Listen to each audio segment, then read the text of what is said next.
Greetings everyone, Coach Ryan Knapp from PRS Fit. Hope you're having a fantastic day. On the first ever episode of Whiteboard Wednesday, which is a new series I'm going to host here on prsfit.com, we're going to talk about 3 different types of endurance training and how they relate into your specific endurance training and also how they work together. So the first one we're going to talk about is metabolic endurance. You might know this more as, or hear it more commonly referred to as cardio. When we talk about cardio, or we talk about metabolic endurance training, we're really looking to improve 2 things amongst a host of others, but 2 things specifically. One is the ability for your body to improve the transport of blood to the muscles. And then second, so off of that point, is to improve your muscles' ability to use the fuel that they're being given.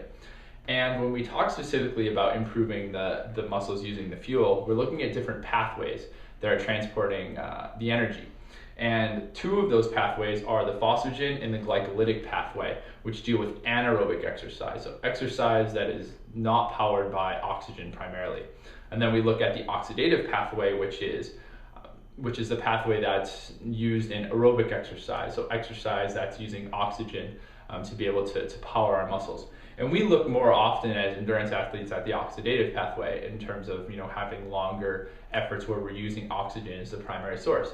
But if you're doing Tabata workouts, or you might be doing some really fast track workouts, you'll be looking at improving the phosphagen and the glycolytic pathways as well, and doing some more anaerobic things. Like doing a Tabata workout, so 20 seconds on, 10 seconds off for 8 full sets.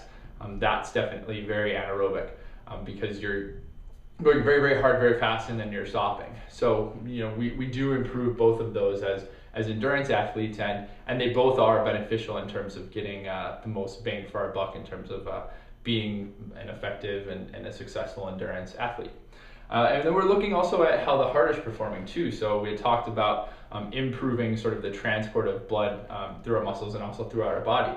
So when we increase the stroke volume, basically the amount of blood that we're pumping through, we have a lower resting heart rate. So our blood can pump more blood through with one pump, and that way we only need so much blood to be pumped through. So we actually our heart only has to pump so many times. And as that stroke volume increases through metabolic endurance and through the increase in that, we get a lower resting heart rate, which is a really good sign in terms of our endurance. And you'll see that as you become a more seasoned endurance athlete and have more training under your belt, that your resting heart rate will lower. And that's because we're working on metabolic endurance, and that's a byproduct of having a really focused plan. Now, in order to increase that, we're really looking to have focused training plans. So times you're training in zone 2 and doing some long, slow workouts, times you're doing some faster interval workouts, and how that works into your race goals. So, whether you're going for a marathon and then you're building, a big long base, and then you're going into more interval work and tempo work, and then you're slowly making that faster and faster as you go into the race, is important. So having a focused training plan and working with your coach is important for specifically improving metabolic endurance.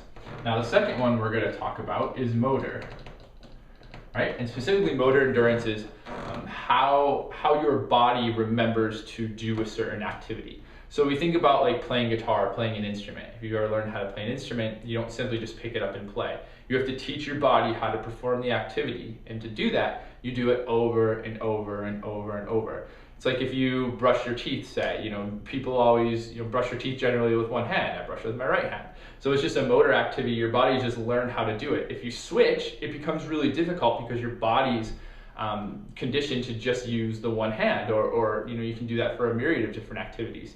Now, obviously with endurance training, this comes in handy when you're trying to train your body to, say, switch your stride. So you've been a heel striker and now you're going to become a 4-footed midfoot striker and focus on that.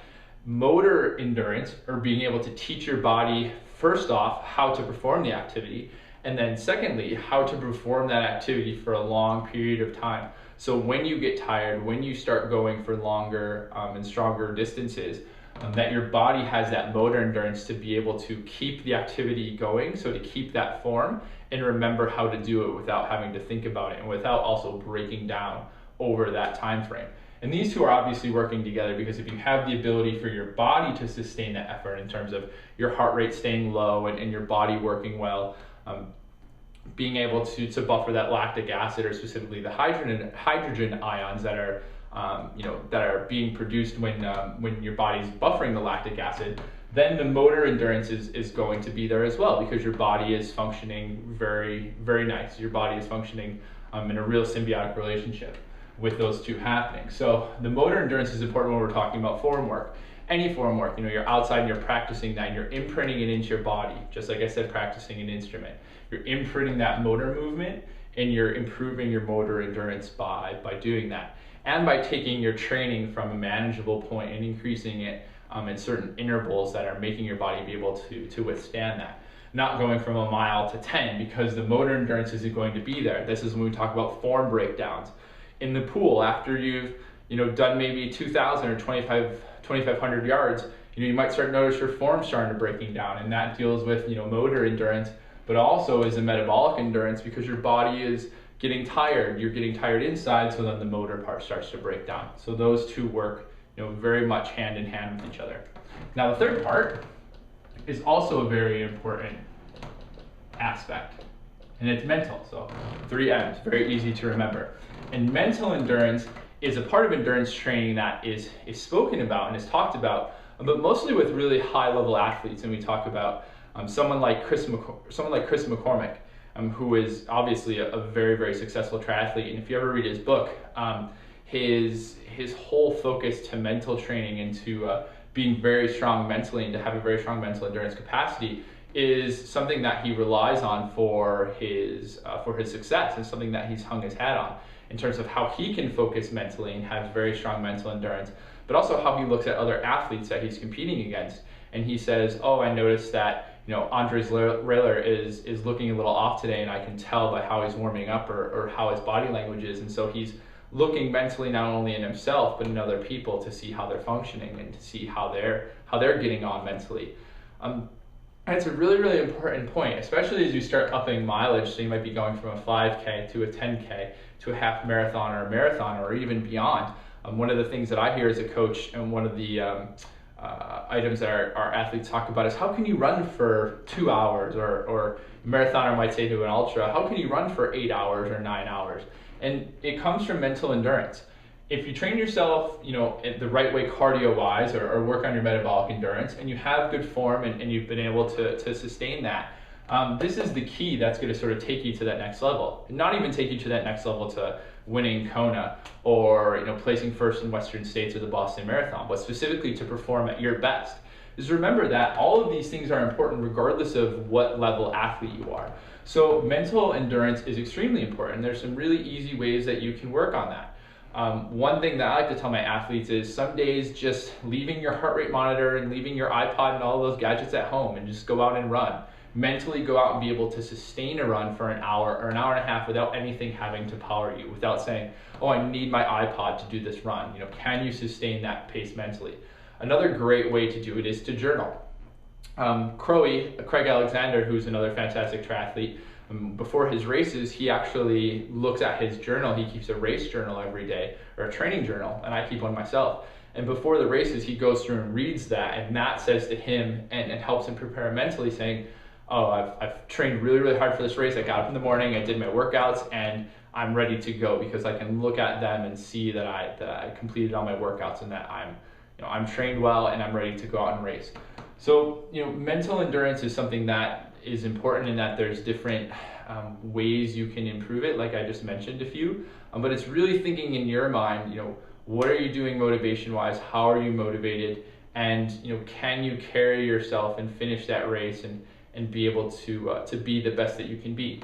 And obviously all those work together, because there's plenty of people that have been able to go through races metabolically, their body is still pumping, working and functioning fine. Motor-wise, they're still good, but mentally they absolutely just are not there, and they're done, and they drop out of races, and you see that happen.